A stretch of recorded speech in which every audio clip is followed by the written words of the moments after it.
इस गाड़ी को आप सिर्फ 85,000 रुपए की डाउन पेमेंट करके अपने घर लेके जा सकते हैं। सिर्फ 85,000 रुपीज आप लोगों ने डाउन पेमेंट करनी है एंड आसान किस्तों पे आप लोग इस गाड़ी को अपने घर लेके जा सकते हैं। आगे आप लोग वीडियो में बने रहिए, आगे मैं आप लोगों को सभी चीजें डिटेल में बताने वाला हूँ। नमस्कार दोस्तों, मेरा नाम है मयंक एंड आज की इस वीडियो में हम लोग बात करेंगे टाटा टियागो ईवी के बारे में। एंड ये इसका एक्सटी वाला वेरिएंट है, यानी कि इसका मिड वेरिएंट है, लॉन्ग रेंज वाला। इसमें आप लोगों को बेसिकली दो जो बैटरी पैक देखने को मिलते हैं, एक शॉर्ट रेंज और एक लॉन्ग रेंज। मैं आपको सजेस्ट करूंगा, अगर आप लोग टाटा टियागो ईवी लेने की सोच रहे हैं तो हमेशा लॉन्ग रेंज वाली ही दो, क्योंकि इसकी जो कंपनी क्लेम है वो अराउंड 320 की है, लेकिन ये भी आपको 200 से 250 के बीच में ही देती है। तो भाई यही लो, एटलीस्ट आप एक ईवी गाड़ी ले रहे हो तो करीबन 200 किलोमीटर की तो आपको रेंज देगी। अगर आप लोग शॉर्ट रेंज लोगे तो भाई वो 100-150 के आसपास देगी, तो वो कुछ का कोई फायदा नहीं है। आप लोग 7-8 लाख रुपए 9 लाख रुपए लगाओ और वो भी आपको शॉर्ट रेंज से 100 किलोमीटर के आसपास चले, तो उसका कोई फायदा नहीं है मेरे हिसाब से। ठीक है, बाकी आज मैं आप लोगों को इसकी स्पेसिफिकेशन फीचर नहीं बताऊंगा, आज मैं आप लोगों को बेसिकली बताऊंगा। अगर आप लोग इस गाड़ी को कैश पेमेंट में नहीं लेना चाहते, आप लोग चाहते हैं कि मैं इस गाड़ी को कुछ पैसे जमा करा के उसके बाद मेरी हर महीने की ईएमआईज आ जाए, किस्तें आ जाए, मेरे को इस गाड़ी को किस्तों पे खरीदना, तो बेसिकली मैं इस गाड़ी को कैसे खरीद सकता हूं। तो बिना किसी देरी के चलिए शुरू करते हैं आज की इस वीडियो को हम लोग फटाफट से, और आप लोगों को सारी जानकारी देनी स्टार्ट करता हूं इस गाड़ी के बारे में। दोस्तों, ये है टाटा टियागो ईवी का एक्सटी लॉन्ग रेंज वाला वेरिएंट एंड इस गाड़ी की एक्चुअल कीमत है 10,14,000 रुपए, क्योंकि इसका मिड वेरिएंट है लॉन्ग रेंज का। इंश्योरेंस की बात करें तो इस गाड़ी में आप लोगों को 38,462 रुपए का इंश्योरेंस पे करना है। इसमें आप लोगों को 1 साल का कॉम्प्रिहेंसिव प्लस 3 साल का आप लोगों का थर्ड पार्टी रहेगा। तो टोटल 4 साल का इंश्योरेंस मिलेगा आप लोगों को 38,000 रुपए में। आरटीओ की बात करें तो 85,270 रुपए यहाँ पे आपको आरटीओ पे करना है इस गाड़ी पे। टीसीएस की बात करें तो यहाँ पे 1% टीसीएस आपको देना होगा, जो कि एक्स-शोरूम का 1% रहता है। 10,140 रुपए यहाँ पे टीसीएस के जाएंगे। फास्टैग के 700 रुपए देने हैं और एचपी के आपको 1,500 रुपए देने हैं।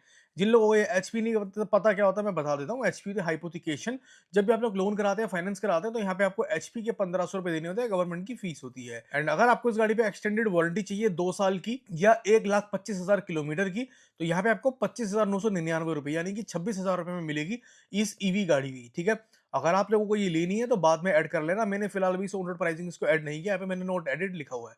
तो अगर आप लोगों को जरूरतमंद लगता है तो आप लोग बाद में इसको डेफिनेटली कंसिडर कर सकते हैं।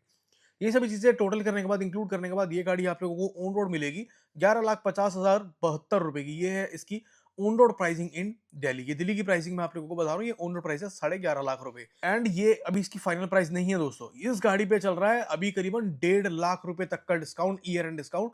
1,60,000 रुपए का, टू बी वेरी प्रिसाइज। आप लोग देखेंगे 1,60,000 रुपए तक का इस गाड़ी पे अभी डिस्काउंट चल रहा है। चाहे आप लोग ईयर एंड बोल लो या कुछ भी बोल लो, भाई ये बेस्ट समय है इस गाड़ी को लेने का। आप लोग खुद ही सोचिए, 11.5 लाख रुपए की गाड़ी तो आपको सिर्फ 10 लाख रुपए में पड़ जाएगी, तो पूरा पूरा 1.5 लाख रुपए का बेनिफिट है आपको इस गाड़ी को अभी लेने का। डाउन पेमेंट की बात करते हैं तो जैसे कि आप लोग अपने सामने देखेंगे, अपने 85,000 रुपए यहाँ पे मैंने डाउन पेमेंट ली है। ठीक है, 11.5 लाख रुपए की गाड़ी है, 85,000 रुपए माइनस कर दोगे, 10,65,072 रुपए बनेगा आप लोगों का लोन अमाउंट। ये आपका लोन अमाउंट हो गया। एंड इतना लोन लेने के लिए बैंक वाले हमेशा पहले आपकी प्रोफाइल चेक करेंगे। ऐसे नहीं कि कोई भी आपको लोन ऐसे जाके दे देगा। सिर्फ 80-90 हजार रुपए डाउन पेमेंट करने के बाद पहले आपकी प्रोफाइल चेक होती है कि आप लोग लोन के लिए एलिजिबल हैं कि नहीं है। लोन में प्रोफाइल में क्या-क्या चेक करेंगे आपकी, वो भी आपको बता देता हूँ। सबसे पहले बैंक वाले चेक करेंगे आप लोगों के पैन कार्ड नंबर से आपका सिविल स्कोर। इस केस में जो आपका सिविल स्कोर है करीबन 750 से ऊपर होना चाहिए। दूसरी चीज़, घर आपका खुद का अपना होना चाहिए, आप लोग किराए पे ना रहते हो। अगर आप लोग किराए पे रह रहे हैं, रेंट पे आप लोग रह रहे हैं, तो आपकी जो डाउन पेमेंट है वो ज़्यादा करनी पड़ेगी। बैंक वाले बोलेंगे करीबन आप लोग 1.5 से 2 लाख रुपए की डाउन पेमेंट करो, क्योंकि भाई इंडिया में ऐसा ही होता है, जिसका अपना घर है अगर वो 70-80 हज़ार रुपए भी डाउन पेमेंट करेगा तब भी कोई दिक्कत नहीं है।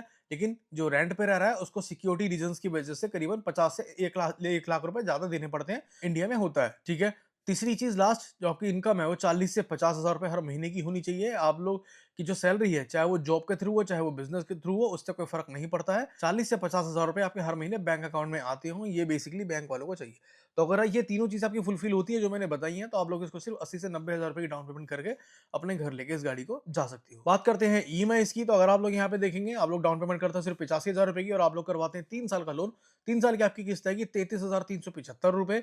4 साल की आएगी 26,000 रुपए। 5 साल की आएगी 21,595 रुपए। 6 साल की आएगी 18,675 रुपए और 7 साल की आएगी 16,600 रुपए। यह आएगी आप लोगों की हर महीने की किस्तें, सिर्फ 85,000 रुपए डाउन पेमेंट करने के बाद। बाकी जितनी ज्यादा डाउन पेमेंट आप लोग करोगे, आपकी जो ईएमआई है वो उतनी कम आ जाएंगी दोस्तों।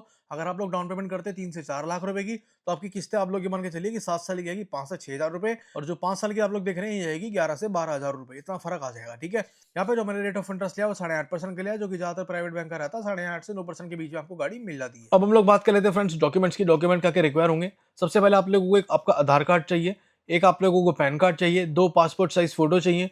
आप लोगों के पास जो आपका इलेक्ट्रिसिटी बिल है, घर का बिजली का बिल, वो आप लोगों को देना पड़ेगा। 6 मंथ्स की बैंक स्टेटमेंट आप लोगों को लगेगी, 6 मंथ की सैलरी स्लिप आप लोगों को लगेगी।